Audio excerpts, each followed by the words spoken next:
Okey, Assalamualaikum dan selamat pagi. Okey, Alhamdulillah hari ni kita nak deliver satu Isuzu Rodeo kepada sahabat saya. Terima kasih support kita selama ni. Okey, jom kita nak review Isuzu Rodeo. Okey, Isuzu Rodeo ni dia punya CC 2.7 diesel turbo. Okey, transmission dia manual. Okey, transmission dia manual, 4 wheel lah, yang ni 4 wheel. Okay, jom kita view belakang dia. Okay, belakang dia macam ni. Okay, Isuzu Rodeo ni dia chassis pickup. Okay, chassis pickup. Harga tak mahal mana. Okay, yang ni mileage rendah tau. Yang ni mileage baru 44,000. Original tahun 1990. Dia punya dashboard dia tu.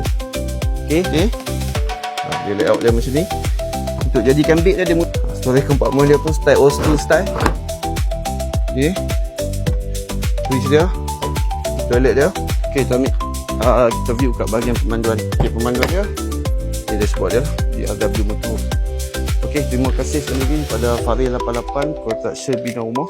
Okay, Alhamdulillah hari ni saya nak buat sisi delivery satu unit Isuzu Rodeo dekat sahabat saya, Tuan Farid, daripada Farid Construction 88. Okay, unit ni unit yang ketiga lah. Dia support kami, beli dengan kami. Kami ucapkan terima kasih banyak lah. Macam mana servis? Okey. Bismillahirrahmanirrahim. Alhamdulillah, unit ni adalah unit yang ketiga. Kita sangat-sangat mempercayai syarikat RW Motor Hub. Hari ni unit yang ketiga ni, dan kita trust mereka punya proses dan progres yang sangat-sangat cekap, dan bagi saya teratur dan mudah berbincang. So daripada support company Bumi Putra, iaitu RW Motor Hub lebih 3. Kurang halai dengan sebanyak harga. Ya, saya terima dan saya lebih kurang minta halai. Okey, baik. Terima kasih.